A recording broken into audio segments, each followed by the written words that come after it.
Good evening everyone and welcome back to our channel. I am Twinkle Quatra from IME Law College and currently a legal intern at Lexis and Company, and today the topic that I am going to start is role of law in cyber crimes.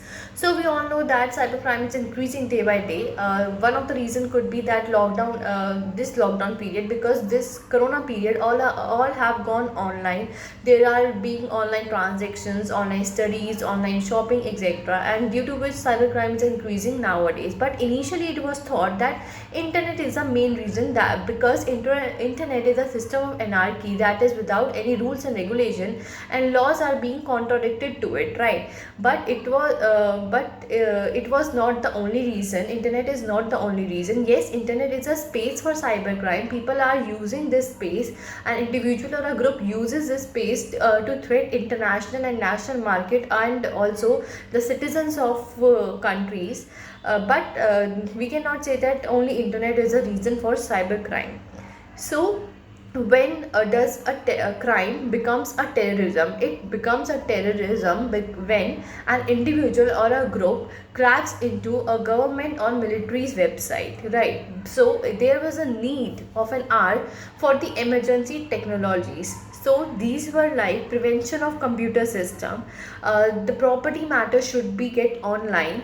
Third was that there was a need of digital signature and copyright and digital intellectual property. Electronic government should be there, and obviously there should be encryption of the data. So what does data include in it? First is that people should know that what are the things that are held in the computer data about them. It could be personal or anything. People should get aware about that. Second was that there should be the protection of theft or destruction of computer software. There should be something that could protect these systems. So IT Act 2000, we all are aware of this. Information Technology Act. This act was also used to prevent cyber crimes, because this act facilitate the transaction. It makes the transaction authentic, that are used that are done through electronic communication. So the act provide legal environment so that the crimes can be prevented. And the objective of the act was also that to provide a authentic transaction that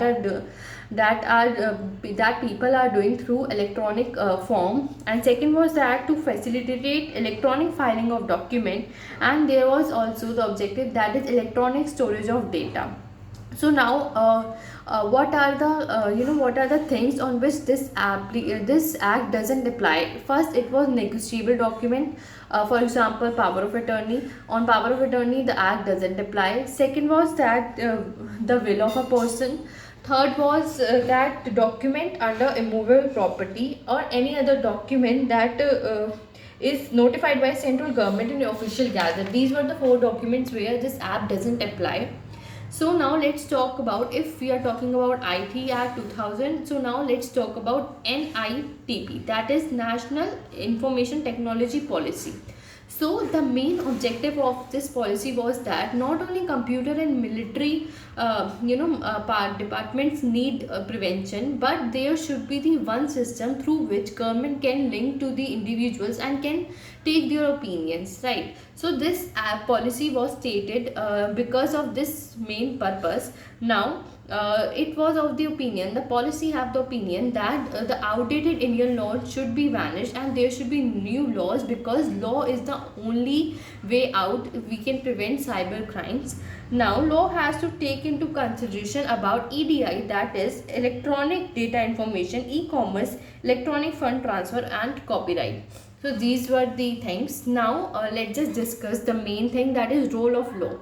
So first point here comes that if the law provides that there should be the printed form of any documents that you are filing in electronic form, there should be the printed form of that document, that the condition should be satisfied. Second is that if law wants that a particular document or information should be preserved for a specific period of time, then also that criteria of law should be fulfilled. Third is that if law wants the authentic signature on any document that is in electronic form, then also these criteria should be fulfilled.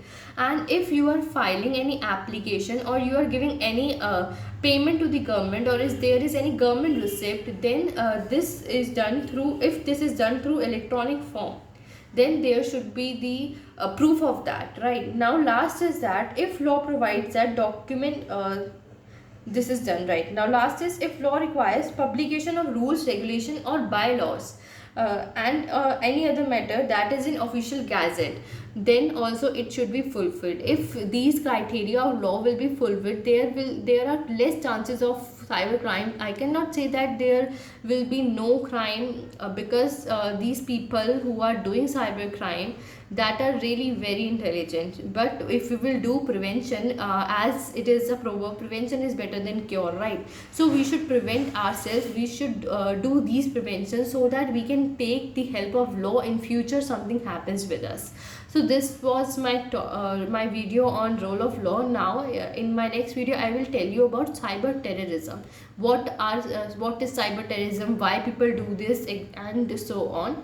And thank you so much for watching, and if you have any doubt you can comment me down below, and also keep watching, keep liking and subscribe to our channel.